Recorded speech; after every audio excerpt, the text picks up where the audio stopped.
Amém? Amém. As crianças já podem descer. Os tios e as tias já estão aguardando as crianças lá embaixo. Amém? Meu irmão, fique de pé nesse momento, por gentileza, em nome de Jesus. Abra sua Bíblia no Evangelho de Lucas, capítulo de número 7. Evangelho de Lucas, capítulo de número 7, nós vamos ler a partir do versículo 1. Graças a Deus por essa oportunidade, nessa noite, de podermos estarmos mais uma vez na casa do Senhor. É bom quando nós podemos estar na casa do Senhor. E o domingo é um dia especial, porque a gente vem de manhã, às vezes vem à tarde, e à noite a gente está de novo na casa do Senhor. Isso é glorioso. Glória a Deus. Aleluia. O salmista Davi diz: olha, eu alegrei-me quando me disseram vamos à casa do Senhor. Diz: eu prefiro estar na tua casa. Um dia em tua casa vale mais do que em outra parte. Em outra parte. Glória a Deus. Se nós encontrarmos o Evangelho de Lucas, capítulo 7, nós vamos ler a partir do versículo 1 até o versículo 10. É um texto bastante conhecido. Vamos à palavra do Senhor. Havendo concluído suas instruções aos discípulos e ao povo, Jesus entrou em Cafarnaum. E o servo de um centurião, a quem ele muito estimava, estava doente e à beira da morte. O centurião havia ouvido falar de Jesus, e por isso lhe enviou alguns líderes religiosos dos judeus, pedindo que fossem curar o seu servo. Então, aproximando-se de Jesus, apelaram-lhe com muitas súplicas: este homem merece que lhe conceda esse favor, pois trata nosso povo com elevada consideração, e ele mesmo construiu nossa sinagoga. Então Jesus seguiu com eles, mas ao chegarem próximo à casa, próximo da residência, o centurião lhe enviou alguns amigos para lhe entregarem a seguinte notícia: Senhor, não te incomodes, porque sei que não sou digno de receber-te sobre o meu teto. Por isso, nem mesmo me considerei merecedor de te encontrar. Mas ordena com uma só palavra e o meu servo será curado. Pois eu também sou homem sujeito à autoridade e tenho soldados sob meu comando. Mando a um vai e ele vai, e a outro vem e ele vem, e ao meu servo faz isto e ele faz. Ao ouvir esta declaração, Jesus muito se admirou dele, e voltando-se para a multidão que o acompanhava, exclamou: asseguro-vos que nem mesmo em Israel encontrei uma fé como esta. Aconteceu que os homens que haviam sido enviados retornaram para a casa do centurião, e ao chegarem lá encontraram o servo dele totalmente curado. Aleluia. Amém? Poder assentar. Glórias ao nome santo do Senhor Jesus. Irmãos, nessa noite eu queria compartilhar com os irmãos algo acerca da fé, e especialmente a fé desse centurião, desse homem de Cafarnaum. É interessante nós pensarmos nesse contexto, porque a Bíblia diz que Jesus, ao ouvir as palavras daquele homem, Jesus simplesmente se admira, né? Jesus admirado, né? A gente fica pensando, ele é Deus, ele sabe de todas as coisas, mas ainda assim a Bíblia diz: Jesus se admirou da fé daquele homem. Jesus se admirou e olha para os que estão com ele e diz: olha, ali em Jerusalém eu encontrei uma fé como a fé deste homem. É interessante nós pensarmos nisso, porque nós estamos vivendo um momento, irmãos, em que as pessoas vivem a questionar: por que hoje a gente não vê tanto milagre como acontecia na época de Jesus, ou como acontecia na igreja do passado? E as pessoas ficam se questionando: por que os milagres não acontecem? Por que a gente não está vendo os milagres acontecendo? E muitas vezes não é nem porque eles não, de fato não estejam acontecendo, é porque as pessoas são muito céticas, elas são muito incrédulas e elas acabam não querendo ver aquilo que Deus está fazendo no meio da sua igreja. Porque de fato Jesus não mudou, Jesus é o mesmo. A palavra de Deus em Hebreus ela diz: Jesus Cristo é o mesmo ontem, hoje e eternamente. Então Jesus operando milagres no meio da sua igreja. Jesus continua operando maravilhas no meio do seu povo. Aleluia. E às vezes a gente é muito incrédulo e a gente não quer acreditar. E às vezes alguém chega e diz, olha, eu fui curado. E a gente, olha, é bom você ir no médico primeiro. Não vai dar esse testemunho agora não. Né? Vai lá, vai que você dá o testemunho e depois chega lá, está doente ainda, né? Vai lá no médico, faz um raio-x, faz uma radiografia, bate uma chapa, porque aí você vê se realmente você foi curado. Nós somos assim, irmãos. Nós somos assim, né? Então, Jesus não mudou, Jesus é o mesmo. Ele continua fazendo milagres no meio da igreja, né? Ainda que nós ainda não tenhamos a fé daquele homem, mas Jesus continua fazendo milagres no meio do seu povo. O que está faltando de fato é fé. O que está faltando de fato são pessoas que creem, que acreditem no Deus de milagres, no Deus que realiza milagres. O que tem faltado é exatamente isso. E quando falta fé, irmãos, quando falta fé, os milagres também não acontecem. Se não há fé, também não há milagres. A Bíblia conta uma história, lá no Evangelho de Mateus, né, que Jesus ele retorna para a sua cidade, depois de ter ido para Cafarnaum. Jesus retorna à sua cidade, obrigado, irmão. Jesus retorna à sua cidade, a cidade de Nazaré, onde Jesus morou por muito tempo. E a Bíblia diz que Jesus chegou lá em Nazaré, no sábado, e Jesus foi para a sinagoga. Jesus entra na sinagoga, Jesus começa a ensinar a palavra de Deus ali, falando com uma autoridade que só Ele, como Senhor de todas as coisas, tem, ensinando as pessoas ali na sinagoga. Mas de repente aquelas pessoas que conheciam Jesus, né, eram amigos de Jesus, vizinhos de Jesus, pessoas que conviveram com Ele, viram Jesus crescer ali na rua, viram Jesus correr ali. Se fosse o nosso tempo, eles iam dizer, vi esse menino jogando bola aqui com os meus filhos na frente da minha casa, né? E agora essas pessoas olhavam para Jesus e diziam, não é esse o filho do carpinteiro? É, o filho de Maria, que mora ali naquela casa ali da esquina. Não são seus irmãos, Judas, Simão, José, Tiago? Não estão as suas irmãs aqui conosco? De onde vem esse conhecimento todo para ele? De onde vem essa sabedoria toda para ele? E esse poder? Quem deu isso tudo a ele? E começaram a questionar Jesus. E começaram a olhar e falar, olha, isso aí não é nada não. Peraí, esse menino cresceu aqui. E agora está aí querendo dizer que é Deus, que é filho de Deus. Que conversa mais torta é essa? Começaram a questionar e começaram a se escandalizar em Jesus. E a Bíblia diz que Jesus olha para aquele povo e Jesus diz, olha, o profeta ele não tem honra na sua própria casa. E o texto termina dizendo que Jesus não operou muitos milagres naquele lugar por causa da incredulidade daquele povo. Jesus impôs a mão sobre algumas pessoas e algumas pessoas foram curadas, mas Jesus não operou maravilhas naquele lugar por causa da incredulidade. Aquele povo olhou para Jesus e tudo que eles conseguiam ver era um homem que tinha morado perto da casa deles, um menino que cresceu no meio da rua com eles. Olharam para Jesus como se fosse um homem qualquer daquela cidade, daquela região, e não conseguiram ver nada mais além disso em Jesus Cristo. Nada mais além daquele homem que morou em Nazaré, o filho do carpinteiro, um homem qualquer, um simples homem.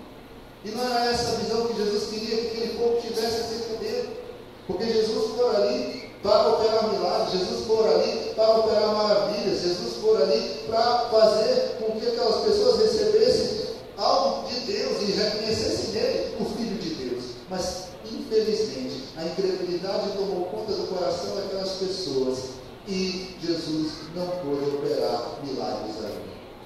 A Bíblia diz que a fé é a certeza do que não vemos. A fé é a certeza de que vamos receber aquilo que esperamos e a prova do que não conseguimos ver. A fé é a certeza de que vamos receber aquilo que esperamos receber. E a convicção, ou seja, a prova, a certeza daquilo que nós não estamos vendo. Isso é fé. E quando eu leio esse versículo de Hebreus, no capítulo 11, versículo 1 de Hebreus, eu lembro aqui da mulher com fluxo de sangue. Daquela mulher que há 12 anos padecia de uma enfermidade e ela já tinha gastado seu dinheiro com da época, ela tinha procurado.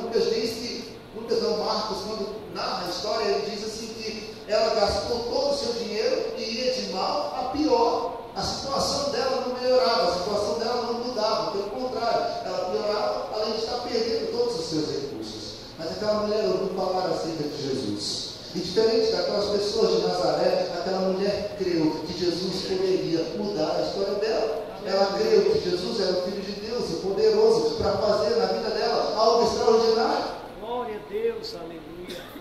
E veja a fé daquela mulher, irmãos. Ela olha para aquela multidão e ela diz: olha, eu só preciso tocar na orla do vestido deste homem. Mais nada. Se eu tocar ali, se eu conseguir tocar ali, eu ficarei curada. Ela não disse: olha, se eu tocar lá, talvez eu seja curada. Eu vou chegar lá, vai que eu seja curado. Não, ela falou: eu vou chegar, eu vou tocar e eu vou sair curado. E eu só preciso disso, eu só preciso chegar, tocar e receber. Isso é fé. Aleluia. Isso é acreditar, porque Ele é poderoso para fazer, Glória a porque Deus. Ele tem o poder de fazer, porque Ele é Deus poderoso para realizar todas as coisas que Ele vai fazer.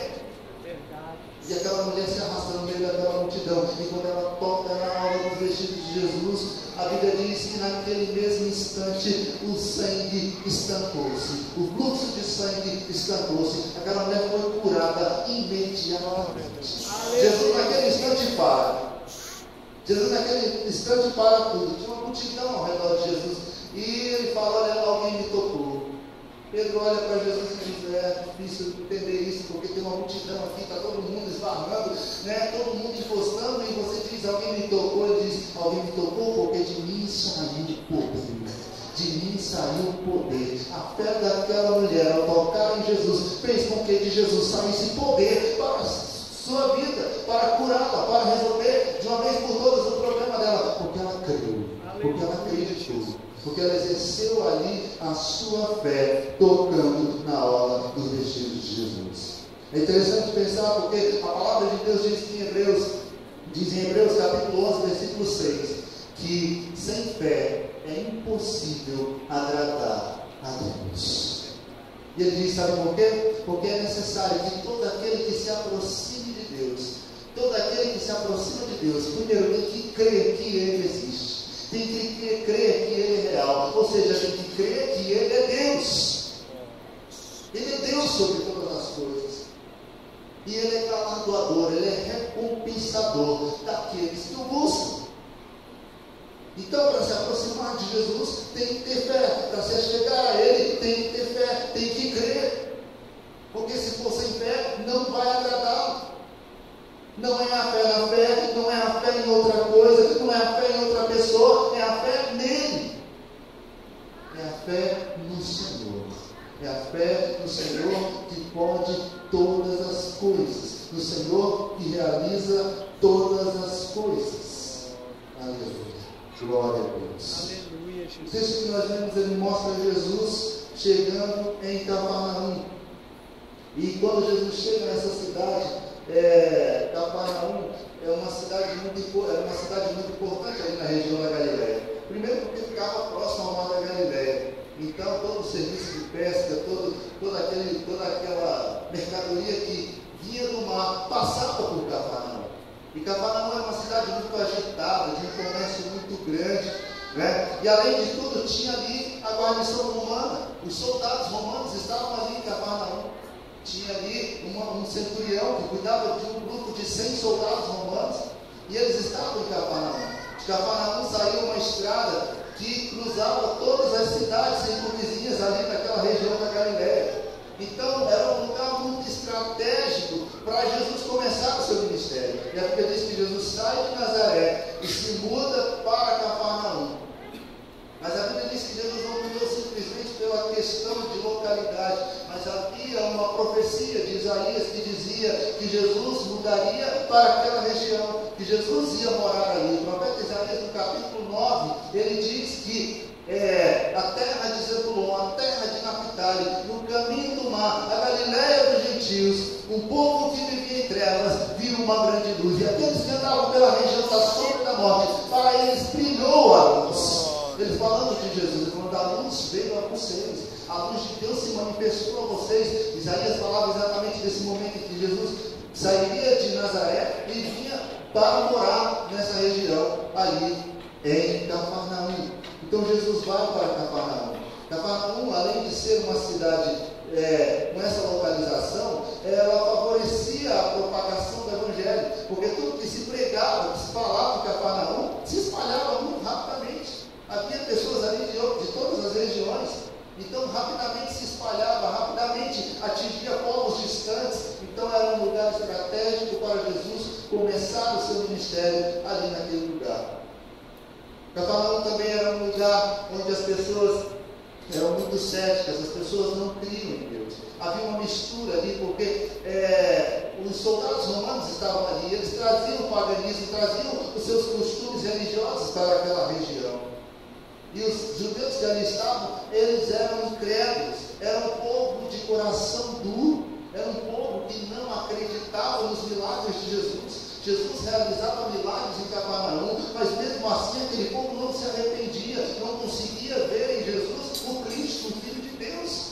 Porque quando Jesus realizava os seus milagres, ele estava se revelando para aquele povo, ele estava se mostrando como Deus, como o Filho de Deus, como o Cristo que veio para salvar aquela multidão, para salvar o povo dos seus pecados. O Evangelho de João, ele termina de uma forma bem interessante. João diz lá no capítulo 20 do seu Evangelho, ele diz assim, olha, Jesus operou muitos milagres diante dos seus discípulos, mas nem todos os milagres de Jesus puderam ser escritos. No texto antes ele diz, se fosse escrever todos os milagres que Jesus operou, nem todos, no mundo todo não caberiam os livros com os milagres de Jesus. Claro que ele usa aqui uma hipérbole, mas não é nada disso, né? Não era que no mundo inteiro não caberia, mas há muitos milagres, não tinha como escrever todos. Mas ele diz algo interessante, ele diz, os que aqui estão escritos, os que foram escritos nesses livros, foram escritos para que creiais que Jesus é o Filho de Aleluia, Deus, e crendo tenhais vida em seu nome, para que creiais que Jesus Cristo é o Filho de Deus, e crendo tenhais vida em seu nome. Aleluia. Então quando Jesus realizava os milagres, ele estava se revelando para aquela multidão como o Filho de Deus, como o Filho de Deus, o Salvador. Ele queria que as pessoas olhassem e vissem isso, e reconhecessem isso. E em Cafarnaum isso não aconteceu. E em Cafarnaum aquele povo continuou com o coração duro. Há uma palavra de Jesus para Cafarnaum que é muito dura.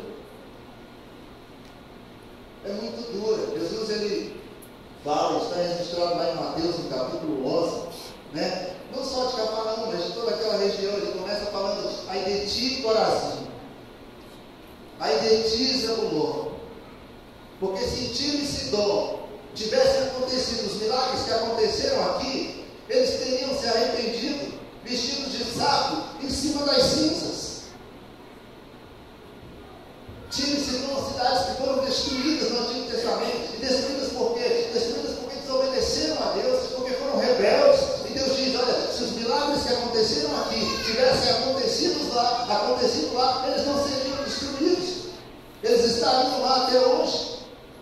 Verdade. E Jesus diz assim, haverá menos vigor para Tiro e Sidom do que para vocês no dia do juízo. Aí Jesus continua e ele diz, ai de ti, Cafarnaum, você acha que vai subir ao céu? Não, pelo contrário, você vai descer ao inferno. Porque se em Sodoma e Gomorra, ou melhor, se em Sodoma tivessem ocorrido os milagres que aconteceram em ti, Sodoma não teria sido destruído. Sodoma existiria até hoje, se lá tivessem ocorrido os milagres que aconteceram em ti. Porém, pela incredulidade do nosso coração, porque vocês não creram, haverá menos rigor para Sodoma no dia do juízo do que para vocês. Então veja que era um povo de coração muito duro, um povo de um coração distante de Deus, a ponto de verem os milagres, de presenciarem os milagres de Cristo, mas de não crer naquilo que estavam vendo. Essa era a situação em Cafarnaum. E Jesus está em Cafarnaum. E agora Jesus se depara com um grupo de religiosos que chega perto de Jesus, implorando pela cura do servo de um centurião romano. E aqueles homens chegam perto de Jesus e falam: Jesus, olha, faz esse milagre, realiza esse milagre.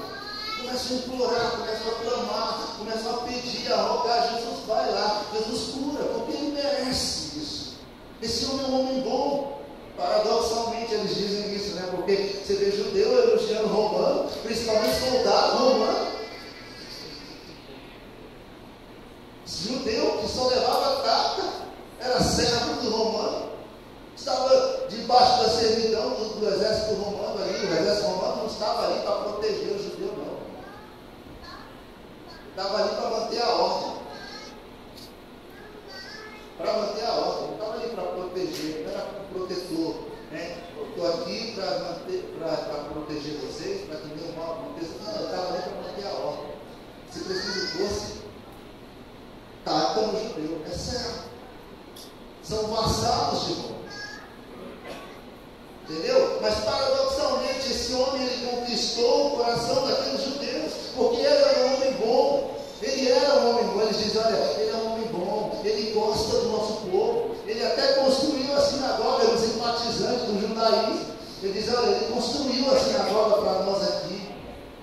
E ele de fato era um homem bom. Ele estava com um servo doente em casa, ele podia muito bem ter mandado o servo dele embora, vai morrer em outro lugar, eu quero outro servo, meu escravo, eu quero alguém que trabalhe, você vai ficar doente na minha casa? Não vai, não, eu troco de servo. Era assim que acontecia. O servo está doente, esse não tem servo mais. Mas aquele homem não, ele amava o seu servo. Ele amava o seu servo. Ele amava o seu servo. Era um homem diferente, ele era um homem que tinha um coração bom. E a Bíblia diz que aquele homem ouviu falar de Jesus. Aquele homem ouviu falar acerca de Jesus Cristo. E é interessante que a Bíblia diz que a fé, ela vem pelo ouvir, e ouvir da palavra de Deus. E ele ouviu acerca de Cristo, ele ouviu acerca do Senhor. E isso trouxe uma fé no coração daquele homem. Uma fé no coração daquele homem. Ele começou a ver Jesus de uma forma diferente. Ele começou a ver: esse homem é diferente. Esse homem não é qualquer pessoa. Eu não sei o que ele ouviu falar acerca de Jesus. Talvez alguém disse para ele: olha, ele fez parar uma tempestade no meio do mar, simplesmente levantando a mão e dizendo: vento, aquieta-te, mar, acalma-te, e houve uma grande bonança. Talvez alguém tenha dito: olha, ele curou um leproso só tocando nele. Ou então ele disse: olha, ele expulsou muitos demônios, ele fala com uma autoridade. Esse homem é diferente. Eu não sei o que aquele homem ouviu acerca de Jesus Cristo, mas o que ele ouviu acerca de Jesus Cristo foi suficiente para despertar no coração dele uma fé muito grande em Jesus. Glória a Deus. A reconhecer que Jesus Cristo era o Filho de Deus, coisa que aqueles homens ali não estavam reconhecendo, que os judeus não tinham reconhecido. É interessante porque ele olha para aqueles homens, né? E aqueles homens começam a rogar e dizer: Jesus, vai lá, vai na casa dele, ele é um homem bom, ele é um homem bom. E quando ele ouviu falar de Jesus e ele viu seu servo doente, a primeira coisa que ele pensou: olha, eu vou chamar esse homem para curar meu servo. Esse homem é poderoso, ele pode curar, ele tem poder, ele pode curar. Então eu vou chamá-lo para curar meu servo. Eu vou trazê-lo aqui para que ele faça isso, para que ele cure. Aleluia. Você conhece alguém que está passando por uma dificuldade terrível? Você conhece alguém que está muito doente? Você conhece alguém que recebeu um diagnóstico do médico e disse assim: olha, não tem mais jeito? Você conhece alguém assim? Você conhece alguém que está com o celular indo a pique? Seu casamento já está à beira do abismo, essa pessoa chegou para você e disse: olha, não vai mais dar certo, meu casamento está acabando. Você conhece alguém que já disse: olha, eu não tenho mais jeito, porque eu não consigo me livrar dos meus vícios, eu não consigo me livrar da minha situação, não há mais esperança para mim? Você conhece alguém assim? Porque se você conhece alguém assim, apresente Jesus para essa pessoa. Leve Jesus a essa pessoa. Diga: olha, eu conheço alguém que pode mudar a sua história. Eu conheço alguém que tem poder de mudar a sua história, porque ele já demonstrou isso. Ele já realizou muitos milagres. Ele já fez muitas maravilhas. E com todos esses sinais que ele realizou, ele provou ser o Filho de Deus. Ser alguém poderoso. Leve essa pessoa a Jesus, ou leve Jesus a essa pessoa, para que realize milagre na vida dessa pessoa. Foi isso que o centurião fez. Ele olhou para o seu servo e disse: olha, aguenta aí, Jesus está vindo. Jesus vai vir. Jesus vai fazer um milagre. Porque Ele é poderoso para fazer. Porque Ele é o Filho de Deus poderoso para realizar. Veja, meus irmãos, que Jesus parte em direção à casa daquele homem. Jesus vai na direção da casa daquele homem para realizar um milagre ali. E quando Jesus se aproxima da casa daquele homem, saem alguns amigos dele em direção a Jesus. E aqueles homens olham para Jesus e dizem: olha, tem um recado do centurião para vocês. Para você, Jesus. Ele não quer que você entre na sua casa. Ele está dizendo: olha, eu não sou digno de que tu entres na minha casa. Eu nem me considerei digno de encontrar contigo. Eu nem me considerei digno de ter contigo. Por que será que aquele homem pensava assim? Ele olhava e dizia: olha, eu não sou digno de me encontrar com esse homem. Ele não é um homem comum. Ele não é qualquer pessoa. Ele é alguém poderoso. Ele é Senhor. Ele tem poder. Ele tem autoridade. Eu não sou digno de me encontrar com Ele. Eu não sou digno de estar com Ele. Eu não sou digno nem que Ele entre na minha própria casa.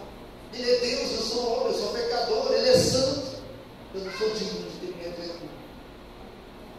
Eu não sou digno. Mas Ele disse uma coisa. Ele disse: olha, diga apenas uma palavra. Diga apenas uma palavra. Aleluia. E meu criado, o meu servo, vai ser curado. Aleluia, Jesus. Diga apenas uma palavra. Isso de alguma forma chamou a atenção de Jesus. Jesus, olha, ele diz: essa fé é diferente. Essa fé é diferente. Esse homem creu em mim como ninguém aqui em Israel ainda creu. Ele reconheceu o que vocês ainda não reconheceram. Ele viu em mim o que vocês ainda não viram.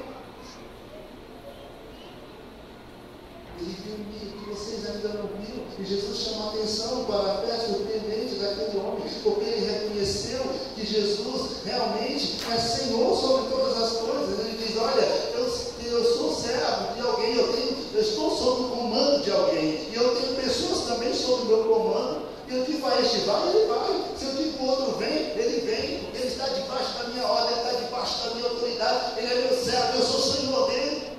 Se eu digo ao meu servo faça isso, ele vai fazer. Ele é meu servo, ele está debaixo da minha autoridade. Jesus, diga apenas uma palavra. Essa enfermidade está debaixo da tua autoridade. Tu és Senhor sobre ela. Tu és Senhor sobre qualquer mal. Por isso que aquele homem estava dizendo para Jesus: tu és Senhor. Tu és Senhor sobre todas as coisas. Tu és Senhor. Aleluia. Glória a Deus. O reconhecimento do senhorio de Jesus sobre todas as coisas, ele nos leva à vitória, irmãos. Nos leva à vitória. O apóstolo Pedro, no dia de Pentecostes, no dia da pregação em Pentecostes, ele termina o seu sermão dizendo àquela multidão: olha, esse Jesus que vocês crucificaram, Atos dos Apóstolos, capítulo 2, versículo 36, esse Jesus que vocês crucificaram, Deus o fez Senhor. Deus o fez Senhor e Cristo. Deus o fez Senhor.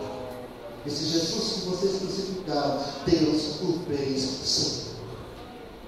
A expressão Senhor ali é uma tradução do hebraico para o grego, né? É Kyrios. Kyrios do hebraico seria Yahvé. Ele está dizendo: ele é Deus. Esse Jesus que vocês crucificaram, ele é Deus. Deus sobre todas as coisas. Aleluia. Deus sobre todas as coisas. Aleluia. Glória a Deus. Então, houve por parte daquele homem esse reconhecimento. E ele creu em Jesus porque ele reconheceu que ele é Deus poderoso para fazer. A fé dele foi colocada no Deus que pode todas as coisas, no Deus que tem autoridade sobre todas as coisas. A fé dele não estava em alguém que fosse pedir, em alguém que fosse interceder, não, mas no Deus que realiza todas as coisas, que é poderoso para fazer, porque tem autoridade, e já demonstrou isso através dos seus milagres, através de tudo que já tinha feito, de tudo que ele já tinha ouvido falar acerca de Jesus. E a fé daquele homem foi fortalecida. E ele disse: olha, basta uma palavra,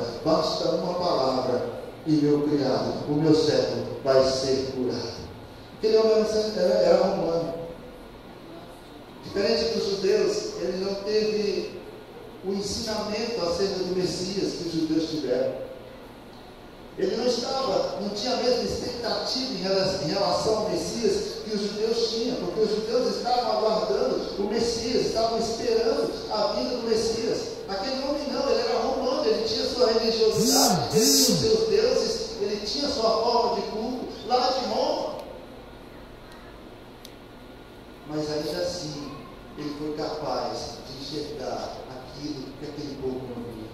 Jesus um dia olhou para aquele povo, lá no Evangelho de João, João registra esse fato. Jesus olhou para aquele povo judeu e disse assim: olha, vocês examinam as Escrituras, vocês leem as Escrituras, vocês pesquisam, vocês estudam as Escrituras, examinai as Escrituras, porque vocês cuidam que nela está a vida eterna. Vocês têm essa preocupação de examinar, porque vocês cuidam que nas Escrituras está a vida eterna. E são elas. Essas Escrituras que vocês estudam com muito cuidado, elas que de mim testificam. Elas testificam de mim, mas nem assim vocês conseguem crer em mim para terem a vida eterna. Nem assim vocês conseguem crer para terem a vida eterna. Mas ainda assim, aquele homem foi capaz de crer. É necessário que todo aquele que se aproxima de Deus creia que Ele existe, que Ele é galardoador, recompensador, e todo aquele que o busca. Aleluia, Jesus. Glória a Deus. Aquele homem, ele creu que Jesus era poderoso para fazer. Aleluia. E ele colocou a sua fé em Jesus. Glória a Ele Deus. depositou a sua Aleluia. fé em Cristo. Ele depositou a sua fé na pessoa do Senhor Jesus. Ele disse: diga apenas uma palavra. Aleluia. A tua palavra é poderosa para mudar todas as coisas. Ele entendeu algo que Paulo depois, ou melhor, que o escritor aos Hebreus depois vem dizendo. Ele diz assim: olha, ele sustenta todas as coisas pela palavra do seu poder. A sua palavra é poderosa. É a palavra dele que criou todas as coisas. É a palavra dele que sustenta todas as coisas. Tudo é sustentado pela sua palavra. Tudo foi feito pela sua palavra. Então, diga uma palavra e tudo vai mudar, porque tu és poderoso, tu és Deus para fazer todas as coisas. Aleluia. É interessante pensarmos nisso, nesse reconhecimento de Cristo como Deus, porque Ele é Deus e Ele é Senhor absoluto. Ele é Deus e Ele é Senhor absoluto. Todas as coisas estão no seu controle, todas as coisas estão debaixo da sua vontade, todas as coisas estão debaixo do seu querer. O profeta Isaías, lá no capítulo 55, ele diz assim: olha, os nossos pensamentos estão muito distantes do pensamento de Deus, os nossos caminhos estão muito distantes do caminho de Deus. Ele diz: olha, os seus pensamentos não são os nossos pensamentos, os seus caminhos não são os nossos caminhos, estão muito distantes, porque a gente pensa no físico, Deus pensa no espiritual. Nós pensamos no material, mas Deus está vendo no espiritual. Quando penso em preservar o corpo, Deus está pensando em preservar a alma. Um dia desceram um paralítico diante de Jesus e todo mundo esperava: agora vai ser mais um milagre. Primeira coisa que ele vai fazer é levantar este homem. Jesus olha para aquele homem e diz: filho, os teus pecados estão perdoados. A expectativa era de cura, a expectativa era de milagre. Mas Jesus olha e diz: a necessidade desse homem maior é a do perdão dos seus pecados. E ele diz: perdoados estão os teus pecados. Perdoados estão os teus pecados. Aleluia. Nossa preocupação é com Cristo, a dele é com o espiritual. Enquanto olhamos para a morte e vemos a morte como algo terrível, Jesus olha e diz assim: olha, é preciosa aos meus olhos a morte do meu sangue. É preciosa. Preciosa, a gente quer a morte do ímpio, a gente quer que o ímpio morra. As pessoas, mas os ímpios têm que morrer. Jesus diz: ímpio não. Eu quero que o ímpio se arrependa. Eu quero que o ímpio viva agora o meu céu. É precioso aos meus olhos. Então os pensamentos nossos estão muito distantes de Deus. Estão muito distantes, infinitamente distantes. Ele é soberano, Ele é Senhor de todas as coisas, Ele domina sobre todas as coisas. Tudo está debaixo do controle dele, tudo acontece no tempo e no modo dele. No tempo e no modo dele. Isso me faz lembrar de Naamã, general do exército da Síria. Naamã um dia acordou e olha no espelho, e está lá o grande general do rei da Síria, Naamã, que conquistou todas as batalhas para o exército da Síria, leproso, e ia morrer. Naamã ia morrer por ela. Mas na casa de Naamã tinha uma menina que era de Israel, ela tinha sido levada cativa, estava sendo serva da mulher do general Naamã. E ela diz: olha, se esse homem estivesse lá em Israel, ele seria curado. Lá tem um homem de Deus, lá tem um profeta de Deus. Se seu marido estivesse lá, minha senhora, esse homem estaria curado. E Naamã conta isso para o rei diz, olha, então passa uma carta, vai para lá agora, meu filho. Está esperando o quê? Lá eles te curam, vai para lá, vai para Israel. E ele faz uma carta, o rei manda a carta para o rei de Israel, diz, olha, você está lendo essa carta agora, então porque Naamã está na sua frente. Eu quero que você cure ele. O rei de Israel olhou assim e falou, oxe, eu sou Deus por acaso?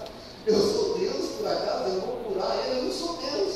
Esse camarada quer uma guerra comigo e está arrumando pretexto para guerrear comigo. Eu não vou aguentar essa guerra. E ele rasga as suas vestes indignadas.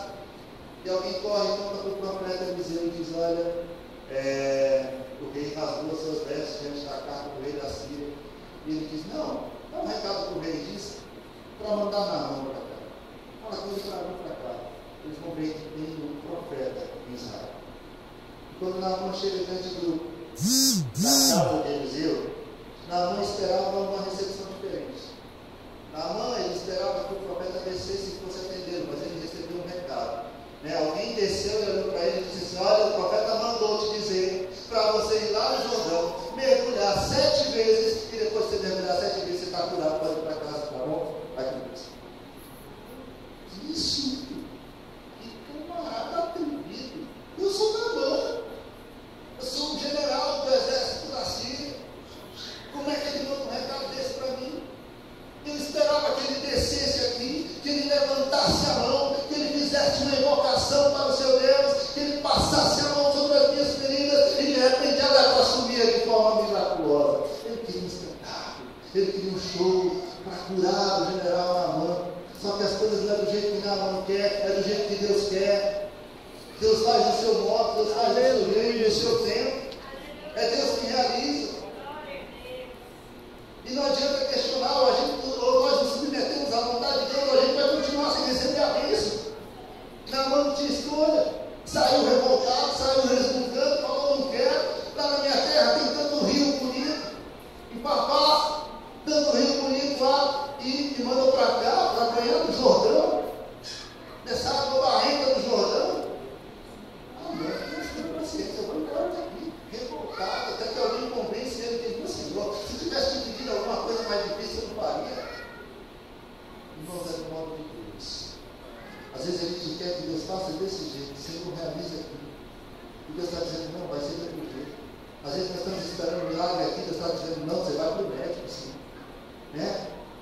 Seu milagre vai ser lá naquele hospital, seu milagre vai ser depois que você passar por aquela cirurgia. Mas Senhor, eu não queria passar, você pode não passar? Pode, porque Ele é poderoso, Ele é Deus, mas se Ele quiser, vai ser do jeito dele, vai ser do modo dele. E nem por isso vai deixar de ser o agir de Deus na sua vida. Nem por isso vai deixar de ser a mão poderosa do Senhor agindo em teu favor. Nem por isso vai deixar de ser a misericórdia de Deus alcançando a sua vida, alcançando o teu ser. Aleluia. Outra passagem interessante que nos mostra que as coisas acontecem do modo de Deus, no tempo de Deus, é o tempo de Betesda.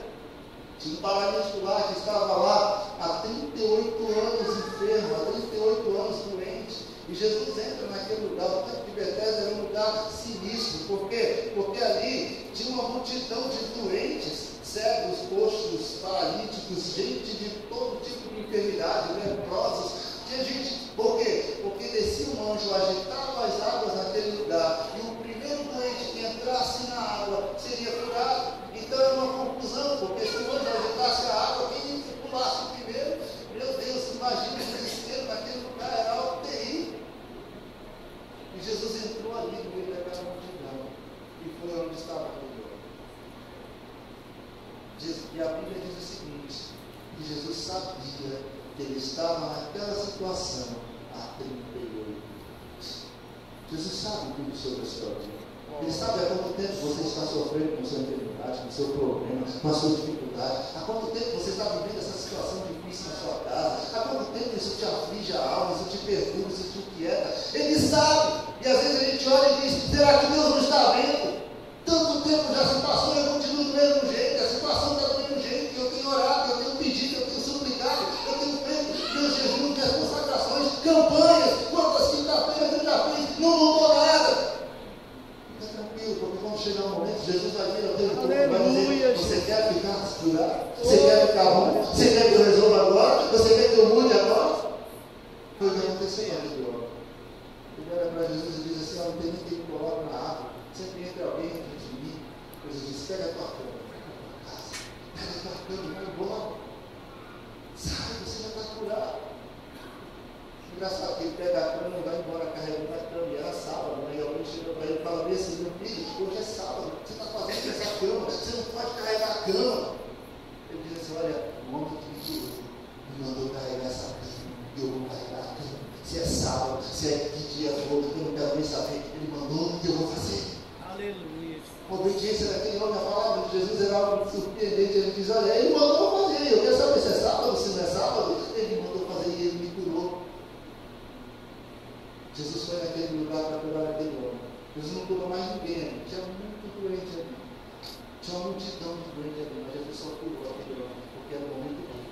Era a hora dele, e Jesus estava ali, fazendo milagre na vida dele. Fica tranquilo, porque ele conhece a tua vida, ele conhece a tua história, e no momento certo ele vai chegar e vai fazer o milagre. Glória a Deus. Quando a gente lê a história de Lázaro, a história de Marta e Maria, e é interessante porque Lázaro fica doente e eles correm, mandam chamar Jesus, e Jesus está longe.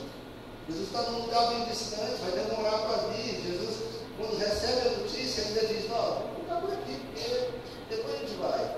Lázaro vai dormir e a gente vai lá e acorda ele. O pessoal começou a ficar preocupado: como assim dormir? A gente vai encontrar ele? Será que a gente vai morrer também? Peraí, Lázaro, né? Então Jesus ele disse: ó, Lázaro apenas morre. Mas quando Jesus chega lá para ressuscitar Lázaro, e Jesus encontra as irmãs de Lázaro, elas se aproximam de Jesus e elas olham para Jesus e dizem: Jesus, se o Senhor estivesse aqui, meu irmão não teria morrido. Se o Senhor estivesse aqui, meu irmão não teria morrido. Elas estavam dizendo: Jesus, você chegou tarde demais. Agora não adianta mais, Jesus. Você perdeu a hora, Jesus. Nós mandamos te chamar, nós falamos para o Senhor vir, nós mandamos, ainda dava tempo, que ainda estava vivo.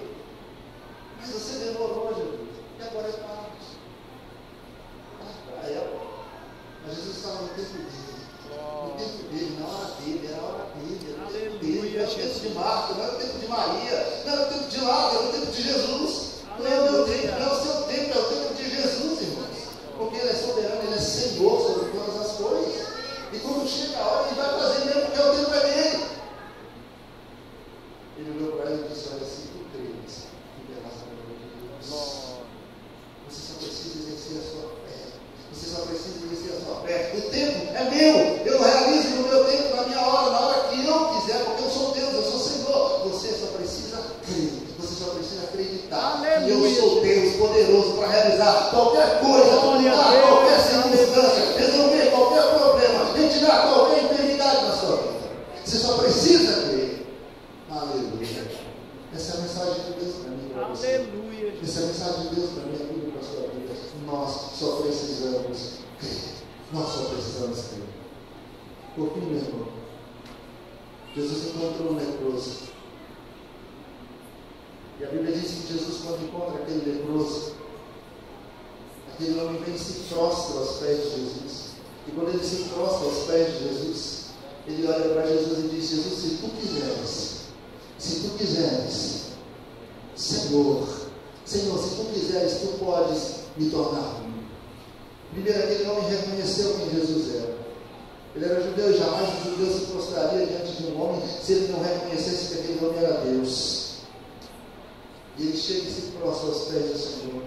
Ele já tinha ouvido falar de Jesus, talvez já tivesse visto o milagre de Jesus. Ele sabia que Jesus era Deus poderoso para mudar a história dele. E ele chega e diz: Jesus, se tu quiseres, tu podes. E agora para a melhor parte, Jesus olha e se compadece dele. E Jesus disse: eu quero. Porque Jesus quer, meu. Jesus quer mudar a nossa história. Jesus quer mudar a história do homem. Ele veio para isso. Quando Jesus entra na sinagoga, lá em Jerusalém, lá em Nazaré, ele entra numa sinagoga, dá um livro para ele, ele abre o livro do profeta Isaías e ele lê exatamente no capítulo 61, quando diz: o Espírito do Senhor Jeová está sobre mim, porque ele me ungiu para dar vista ao cego, para abrir os olhos do cego, para restaurar os cativos, para libertar os cativos.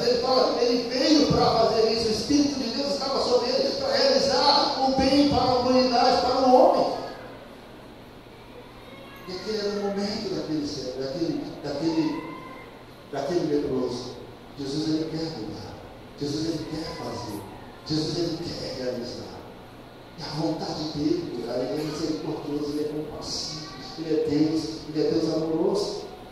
Basta que nós tenhamos fé, depositemos nele a nossa fé, a nossa esperança. Nós cremos que ele é poderoso para realizar. A nossa fé está nele, a nossa fé está no Senhor. Nós acreditamos no poder, na graça, na misericórdia dele, no agir dele em nossa vida. E tal qual aquela mulher, nós vamos nos mover em direção a ele e vamos tocar nele. E quando tocarmos no Senhor, vai sair poder, vai sair virtude. E aquilo que nós estamos buscando, vamos alcançar pela misericórdia, pela graça, pelo poder do nosso Senhor. Porque nós cremos que ele é Senhor. Amém? Fique de pé nesse momento. Glória a Deus, aleluia.